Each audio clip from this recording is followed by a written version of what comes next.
تو اس لیے ان کو بھی اللہ تعالیٰ نے شاعر اللہ کہا ہے، اور بالاتفاق تمام مکاتب فکر کے نزدیک علماء شاعر اللہ میں داخل ہیں، اور مختلف فتاوی کی کتابوں کے اندر ہے۔ میں یہ فتویٰ نہیں دے رہا، ویسے میں آپ کو وہ بات وضاحت کے لیے کہہ رہا ہوں بہتر ہے کہ شاعر اللہ کی توہین کفر ہے۔ شاعر اللہ کی توہین کرنے والے وہ ان کے بارے میں حضرت شاہ ولی اللہ نے بھی فرمایا ہے۔ حضرت شاہ ولی اللہ کے علاوہ دوسرے مکاتب فکر اور تمام مکاتب فکر کے علماء یہ کہتے ہیں کہ علماء کی توہین یہ کلمہ کفر ہے۔ تو ہمارا جو یہ قرارداد مقصد اس سے یہ کوئی فتویٰ لگانا نہیں ہے، چونکہ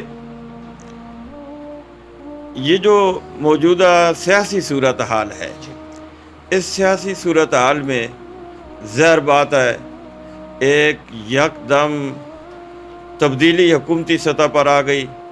کچھ لوگ جو اپوزیشن میں تھے وہ حکومت میں چلے گئے، جو حکومت میں تھے وہ اپوزیشن میں آ گئے۔ تو یہ یکدم یہ اس طرح کا ہو جانا یہ بعض لوگوں کو ہضم نہیں ہو رہا، ناقابل برداشت ہو گیا ہے۔ تو اس لیے جب ہم نے دیکھا کہ اس طرح کی کچھ چیزیں سامنے آ رہی ہیں، تو مولانا صاحب جو مولانا فضل الرحمان صاحب ہیں، ان کی دو حیثیتیں ہیں، اور وہ ہر آدمی سمجھ سکتا ہے، کوئی اتنا بڑا مشکل مسئلہ نہیں ہے۔ ایک وہ بہت بڑے سیاسی لیڈر ہیں، سیاسی قائد بھی ہیں، سیاسی جماعت کے بھی قائد ہیں، اور سیاسی خانوادے سے تعلق رکھتے ہیں، اور یہ کوئی اب نہیں بلکہ عرصہ دراز سے سن 1970 میں ان کے والد محترم حضرت مولانا مفتی محمود صاحب وہ نیشنل اسمبلی کے ممبر تھے۔ سن 1973 کے آئین میں ان کا ایک بہت بڑا کردار ہے، بالخصوص آئین میں جو اسلامی شقیں داخل کی گئی ہیں، تو اس لحاظ سے ان کا ایک بہت بڑا کردار ہے، احترام بھی ہے۔ وہ جناب ذوالفقار علی بھٹو صاحب کا دور حکومت تھا، ان کی کوششوں سے یہ اس آئین کے اندر یہ شق داخل کی گئی کہ پاکستان میں قرآن و سنت کے خلاف کوئی بھی قانون سازی نہیں ہوگی۔ پاکستان کا مملکتی مذہب اسلام ہوگا، پاکستان کا وزیر اعظم مسلمان ہوگا۔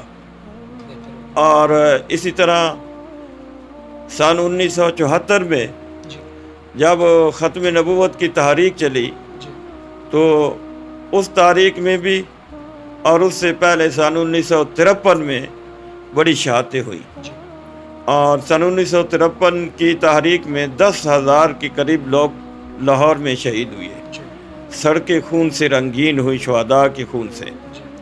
لیکن یہ مسئلہ حل نہیں ہوا، اس کی وجہ یہ تھی اس وقت اسمبلی میں کوئی علماء نہیں تھے۔ سن 1974 میں جب یہ تاریخ چلی، وہ مولانا محمد یوسف بن نوری اس کی قیادت فرما رہے تھے، اسمبلی کے اندر علماء موجود تھے، مولانا شاہ احمد نورانی صاحب تھے، مولانا عبدالحق صاحب اکوڑا خٹک والے تھے، حضرت مولانا مفتی محمود صاحب تھے، اس طرح علماء کی ایک تعداد تھی۔ تو اسمبلی کے اندر جو بحث کی گئی، دلائل دیے گئے قادیانیت کے بارے میں، وہ مفتی محمود صاحب نے دلائل دیے۔ اس میں باقاعدہ جو بحث ہوئی، اس میں حضرت مولانا مفکر اسلام مفتی محمود صاحب نے دلائل دیے، جس کی وجہ سے اس وقت قادیانیوں کو غیر مسلم اقلیت قرار دیا گیا۔ تو یہ سن 1973 کا آئین، پھر 74 میں یہ آئین کا حصہ بن گیا ختم نبوت کا مسئلہ۔ وہ اپنی جگہ اہمیت اپنی جگہ مولانا صاحب۔ میں یہ ایک بات عرض کر رہا ہوں، تو میں یہ عرض کر رہا ہوں کہ یہ چونکہ ایک سیاسی خانوادے کے ساتھ تعلق رکھتے ہیں، لیکن ایک بہت بڑے عالم دین بھی ہیں۔ جب ایک عالم ہے، صرف عالم ہی نہیں، بہت سے علماء کے قائد بھی ہیں، لاکھوں علماء کے قائد ہیں، لاکھوں علماء ان کو اپنا قائد امام تسلیم کرتے ہیں۔ جی ٹھیک ان علماء میں مفسرین بھی ہیں، ان علماء میں محدثین بھی ہیں، ان علماء میں مدرسین بھی ہیں، ان علماء میں خطباء بھی ہیں، ائمہ بھی ہیں، اور یہی نہیں کہ علماء بہت بڑی تعداد میں عوام بھی ہیں۔ جی تو یقیناً ان کا احترام اور ان کی عزت ہم تو ضروری سمجھتے ہیں جی ایک عالم دین ہونے کے ناطے، جبکہ علماء شاعر اللہ میں سے بھی ہیں، اس لیے ان کی توہین شرعی لحاظ سے کسی طور پر بھی جائز نہیں ہے۔ تو چونکہ میں یہ عرض کر رہا تھا کہ یہ جب تبدیلی ہوئی پوزیشن حکومت میں، حکومت اپوزیشن میں چلی آئی، تو کچھ لوگ ظاہر بات ہے دل برداشتہ ہوئے ہیں۔ جی تو اس فضا کے اندر ہر آدمی کو اپنے دائرے کے اندر، قانون کے دائرے میں، آئین کے دائرے میں، شریعت کے دائرے میں رہتے ہوئے احتجاج کرنا چاہیے۔ بالکل کسی نے ان کو نہیں کہا کہ یہ احتجاج نہ کرو، کسی نے نہیں کہا کہ تم اس طرح کرو، اس طرح کرو۔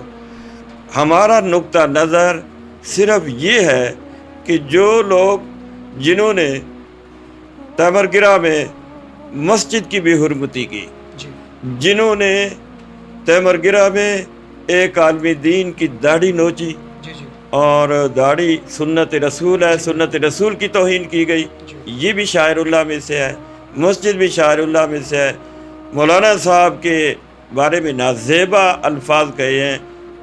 تو ہم یہ چاہتے ہیں کہ چونکہ جب ایک مسلمان، چاہے وہ کسی جماعت کا کارکن ہو، چاہے وہ تحریک انصاف کا کارکن ہو، ہم ان کو بھی مسلمان کہتے ہیں نا، جی جی وہ بھی ہمارے بھائی ہیں۔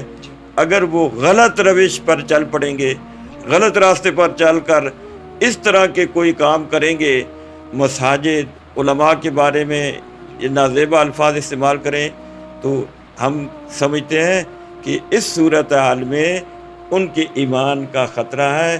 ان کو سمجھانا چاہیے کہ یہ چیزیں ایسے کام نہ کریں جو دینی لحاظ سے تمہارے لیے دنیا اور آخرت کی بربادی کا سبب ہو۔ اس لیے ہمارے علماء بھی یہ کہتے ہیں، کسی کی دنیا آباد کرنے کے لیے، جی جی کسی کو دنیا میں کامیاب کرنے کے لیے تم اپنی آخرت برباد نہ کرو۔ یہ جملہ یاد رکھیں، اپنی آخرت کو برباد نہیں کرنا چاہیے کسی کو بڑا منصب یا عہدہ دینے کے لیے۔ یہ سوچ سمجھ کر کام کرنا چاہیے کہ کہیں ہم شرعی دائرے سے تجاوز تو نہیں کر رہے۔ تو ہمارا مقصد ان کی اصلاح ہے، اچھا ہمارا مقصد تمام امت مسلمہ کے وہ لوگ کہ جو غیر شرعی حرکات کرتے ہیں ان کے لیے ایک سبق آمیز پیغام ہے۔ ہمارا مقصد ایک تنبیہ ہے، ہمارا مقصد لوگوں کو راہ راست پر لانا ہے، ہمارا مقصد انشار نہیں ہے، فساد نہیں ہے، بلکہ ان سے بچانا مقصد ہے۔ اچھا مولانا صاحب، یہ آخری بات، جو پارٹی سے تعلق رکھنے والے ہیں، تحریک انصاف سے قرارداد تو آپ نے منظور کر لی ہے، پیش کر دی علماء کی جانب سے، کافی احباب نے سوال بھی کیا کہ یہ ایک مسلک کی جانب سے ہے، اس طرف بھی اشارہ مل رہا ہے، تو میں نے اس لیے مناسب سمجھا کہ یہ جو تقسیم ہے امت میں یہ نہ پڑے، اور خاص کر اٹک ایک چھوٹا سا شہر ہے، اس میں جو امن ہے وہ برقرار رہے۔ میرا مقصد یہ تھا، تو دیکھنے والوں کے لیے پیغام دینا چاہیں گے مولانا صاحب؟ یہ ہم نے اس قرارداد میں یہی مطالبہ کیا تھا کہ انتشار اور بدامنی یہ کسی صورت میں درست نہیں ہے۔ جیسا کہ آج آپ نے دیکھا لاہور میں لوگ جذباتی ہو گئے، اور ایک ڈپٹی سپیکر ہے، ایک معزز رکن ہے، اس کی پٹائی ہو رہی ہے اور اسمبلی کے اندر ہو رہی ہے۔ لوگوں کی صورتحال یہ بن چکی ہے۔ ہمارا اس ضلع کے امن کے لیے بہت بڑا کردار ہے۔ میں ضلع اٹک میں ضلعی امن کمیٹی کا، ڈویژنل راولپنڈی ڈویژن کی امن کمیٹی کا ایک سینئر رکن ہوں، اور یہ 30 سال سے رکن ہوں۔ ہمارا اس ضلع کے امن کے لیے بہت بڑا کردار رہا ہے۔ ہم نے اس ضلع کو فرقہ واریت سے بچایا، ہم نے اس ضلع کو بہت ایسے مراحل آئے، بہت مشکل مراحل میں ہم نے اس ضلع کے اندر امن و امان کی بحالی کے لیے ضلعی انتظامیہ کے ساتھ بھرپور تعاون کیا۔